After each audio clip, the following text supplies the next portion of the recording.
મારી મકાન માલકીન પૂરેપૂરી નશામાં ધૂત હતી. હું તેમને મારા ખભાનો સહારો આપીને તેમના બેડરૂમ સુધી લઈ આવ્યો અને તેમને બેડ પર લીટા દીધી. તેઓ બિલકુલ હોશમાં નહોતી. હું તેમને લીટાડીને જેમ જ જવા લાગ્યો તેમ તેઓ મને બોલી, બેટા દરવાજો બંધ કરીને મારી પાસે આવો. મેં તેમને કહ્યું, આંટી હમણાં તમે ઘણા નશામાં છો, તમે થોડી વાર આરામ કરો, હું પછી તમારી પાસે આવીશ. એટલું કહીને હું ત્યાંથી જવા લાગ્યો. તેમણે તરત મારો હાથ પકડી લીધો અને મને પોતાની તરફ ખેંચી લીધો. તેઓ બોલી, બેટા તમને તો ખબર જ છે કે તમારા અંકલ કેટલાક વર્ષો પહેલાં મને છોડીને ચાલ્યા ગયા હતા. હું ઘણા મહિનાઓથી આ સુખ માટે તરસી રહી છું અને હવે તમે પણ મને છોડીને જઈ રહ્યા છો. પ્લીઝ મારી વાત માની લો. મેં કહ્યું, ના આંટી, આ બિલકુલ ખોટું છે અને હું આવું કંઈ કરીશ નહીં.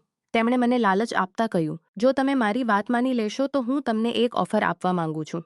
મેં કહ્યું, મને સમજાતું નથી, તમે કઈ રીતની ઓફરની વાત કરો છો? તેઓ બોલી, જો તમે મારી વાત માની લેશો અને મારી સાથે તે કરી લેશો તો તમારી બહેનની શાદી માટે જેટલા પૈસાની જરૂર પડે તે બધા હું આપી દઈશ. આંટીની આ વાત સાંભળીને હું ખૂબ બધા હું આપી દઈશ. મેં વિચાર્યું કે જો હું આંટીનો આ ઓફર સ્વીકાર કરી લઈશ તો મારી બહેનની શાદી માટે પૈસા પણ મળી જશે અને સાથે સાથે મજા પણ કરી લઈશ. મેં આંટીને પૂછ્યું, શું તમે સાચે જ કહો છો? તેઓ બોલી, હા બિલકુલ સાચું કહું છું, પરંતુ હું તમને પૈસા ત્યારે જ આપીશ જ્યારે તમે મને ખુશ કરી શકશો. દરઅસલ થયું એવું હતું કે આંટીના પતિ તેમને કેટલાક વર્ષો પહેલાં છોડીને ચાલ્યા ગયા હતા અને ત્યારથી તેઓ પોતાના એટલા મોટા ઘરમાં એકલી જ રહેતી હતી.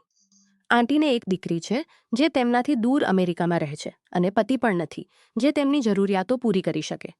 કેટલાક મહિના પહેલાં આંટીએ મને પોતાના ઘરમાં કિરાએ રાખ્યો હતો. સાચું કહું તો આંટીને પોતાના ઘરમાં ઘણી સુંદર છે અને તેમણે પોતાના ફિગરને ઘણું મેઇન્ટેન કરીને રાખ્યું છે. 35 વર્ષની હોવા છતાં પણ તેઓ 25 વર્ષની લાગે છે. 5 મહિના પહેલાં હું આંટીના ઘરે પહેલી વાર કિરાએ રૂમ જોવા આવ્યો હતો. દરવાજો તેમણે જ ખોલ્યો હતો ત્યારે આંટી ચીસ પાડીને બોલી, લડકા, હું તો જાણે તેમનામાં ખોવાઈ ગયો હતો. તમને રૂમ જોવો છે કે નહીં? મેં કહ્યું, હા આંટી, પ્લીઝ રૂમ બતાવી દો. તે પછી આંટી મને રૂમ બતાવવા લઈ ગઈ. તેઓ મારી આગળ ચાલતી હતી અને હું તેમની પાછળ ચાલતો હતો. મારી નજર તો બસ એક જ વસ્તુ પર ટકી ગઈ હતી. મેં કહ્યું, આંટી તમારો રૂમ તો ઘણો જ મોટો છે અને સારો પણ છે. હું કાલે જ મારો સામાન લઈને અહીં રહેવા આવી જઈશ. આંટી બોલી, જો અહીં રહેવું છે તો કેટલાક નિયમોનું પાલન પણ કરવું પડશે. મેં પૂછ્યું, કેવા નિયમો? હું તમને મારા રૂમમાં બોલાવીશ તો તમારે આવવું પડશે. હું તમને જે કંઈ કરવા માટે કહીશ તે બધું તમારે કરવું પડશે. મેં કહ્યું, ઠીક છે, આ માટે કહીશ, હું તમારી બધી વાતો માનીશ. પરંતુ હું એ જ વિચારતો હતો કે અચાનક આંટીને શું થઈ ગયું છે. તેઓ મારી સાથે આવી વાતો કેમ કરી રહ્યા છે? મને પણ કોઈ દિક્કત નહોતી કારણ કે તેઓ વાકઈ ઘણી ખૂબસૂરત હતી. તેમને જોઈને મને પણ થોડું થવા લાગ્યું હતું.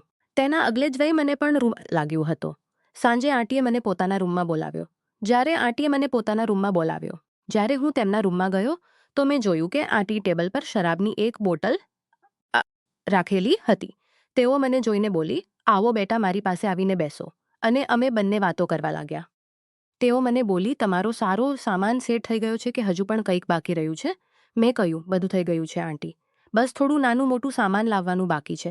તેમણે કહ્યું, અચ્છો, કોઈ વાત નહીં, અહીં મારી પાસે આવીને બેસો.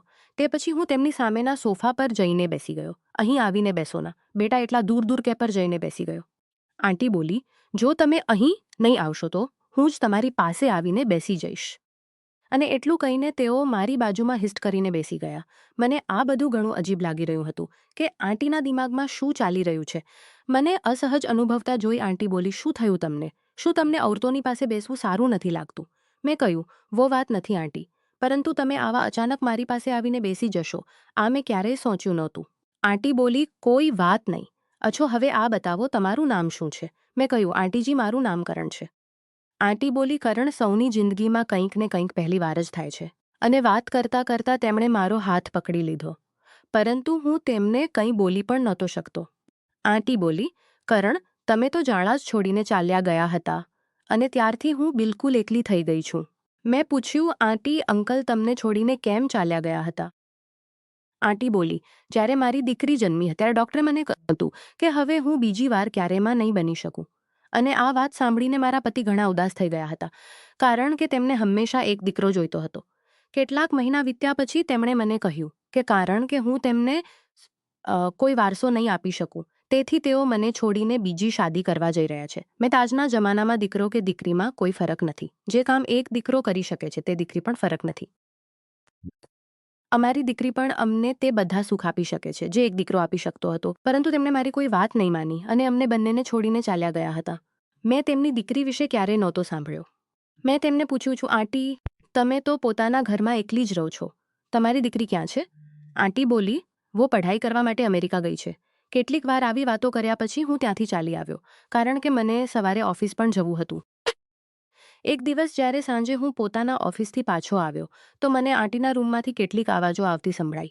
આવાજોથી એવું લાગતું હતું કે કોઈ આંટીની સાથે તે બધું કરી રહ્યું છે. પહેલાં તો મને લાગ્યું કે હોઈ શકે છે કે આંટી કોઈ કામ કરી રહ્યા હોય, અને એવું વિચારીને હું પોતાના રૂમમાં ચાલી ગયો તો મેં સાંભળ્યું કે તે આવાજો હજુ પણ આવી રહ્યા છે.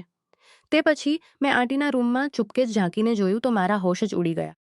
આંટી એક મોટો સા બેંગણ લઈને, મને તો પોતાની આંખો પર યકીન જ નહોતું આવતું, પરંતુ તેમ છતાં હું થોડીવાર ત્યાં જ ઊભો રહીને તે શો જોવા લાગ્યો.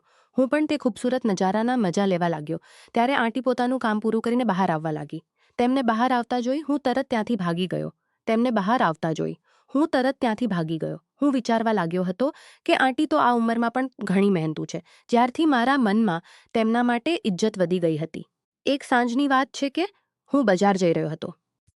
ત્યારે આંટી મારા રૂમમાં આવી અને બોલી, બેટા બજાર જઈ રહ્યા છો? મેં કહ્યું, જી આંટી, થોડી શાકભાજી ખરીદવા માટે જઈ રહ્યો છું. આંટી બોલી, બેટા મારા માટે પણ અનકિલો બેંગણ લઈ આવજો. મેં કહ્યું, ઠીક છે, લઈ આવીશ આંટી. અને એટલું કહીને હું બજાર ચાલી ગયો તો આંટીએ મને ચા પીવા માટે પોતાના રૂમમાં બોલાવ્યો.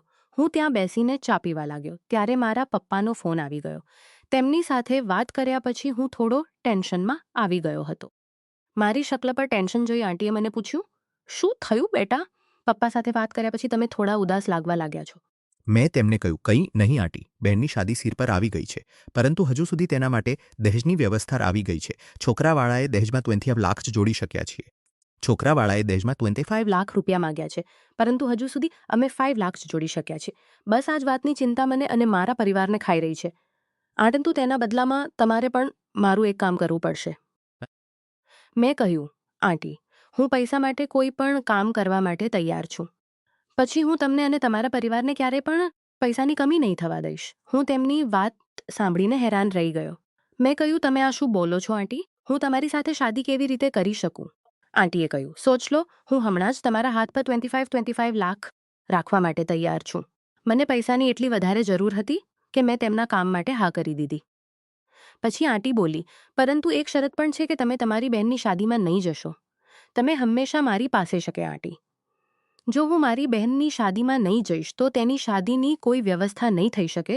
મારા પિતા ઘણા જ વૃદ્ધ છે, તેઓ એટલું કામ નહીં કરી શકે. મારી મા પણ ઘણી બીમાર છે. મારે મારી બહેનને પણ સંભાળવી પડશે.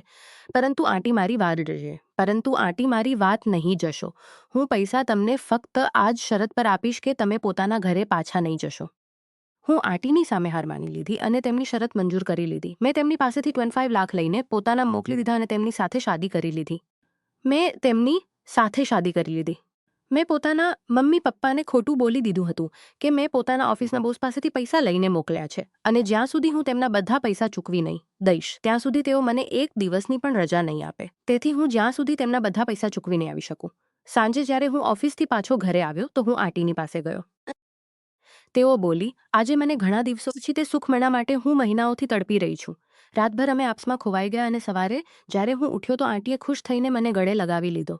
તેઓ બોલી, અરે કાલની રાત મને એટલો મજા આવ્યો છે જેટલો મને મારી આખી જિંદગીમાં ક્યારેય નહીં આવ્યો. હું ખૂબ ખુશ છું કે તમે મારી બધી વાત માનીને મારું એકલાપણું દૂર કરી દીધું. હું તેમની સાથે ફસાઈ ચૂક્યો હતો કારણ કે મને મારી બહેન માટે પૈસાની જરૂર હતી. હું આ રિશ્તાથી બિલકુલ પણ ખુશ નહોતો, પરંતુ હું અને શું કરી શકતો? જો મેં આ પગલું નહોતું ઉઠાવ્યું તો મારી બહેનની શાદી તૂટી જાત અને તેની જિંદગી બરબાદ થઈ જાત. આ રીતે મારી બહેનની શાદી થઈ ગઈ. મારા પરિવારને લાગતું હતું કે હું ઓફિસમાં વ્યસ્ત છું અને પૈસા મોકલી રહ્યો છું. હું આંટીના ઘરમાં જ રહીને તેમની સાથે જીવન વિતાવતો હતો. આ નિર્ણયથી મારી બહેનનું ભવિષ્ય સુરક્ષિત થયું, પરંતુ મારી પોતાની જિંદગી એક અજાણ્યા બંધનમાં ફસાઈ ગઈ. હું ઘણીવાર વિચારતો કે પૈસા માટે કરેલા આ કરારે મને શું આપ્યું અને શું લઈ લીધું. ક્યારેક તો લાગતું કે જિંદગીના કેટલાક નિર્ણયો એટલા ભારે હોય છે કે તેમની કિંમત આખી જિંદગી ચૂકવવી પડે છે. પરંતુ મારી બહેન હવે સુખી છે અને આ જ વિચાર મને થોડી શાંતિ આપે છે.